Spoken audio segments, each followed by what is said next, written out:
Cricket খেললে যে টাকা পাওয়া যায় ওই টাকা হারাম না হালাল? যেমন সরকারিভাবে খেললে বা প্রিমিয়ার লিগে খেললে।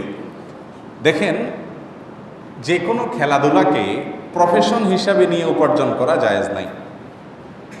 কারণ এটা কোনো মাকসাব না, এটা কোনো উপার্জনের ক্ষেত্র না।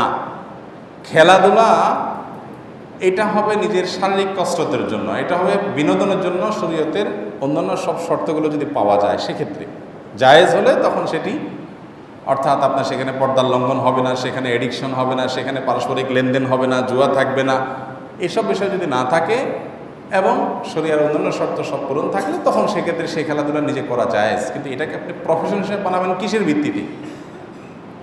এটা কোন কাজটার আপনি প্রফেশন হিসাবে নিলেন? আপনি এখানে কী করলেন?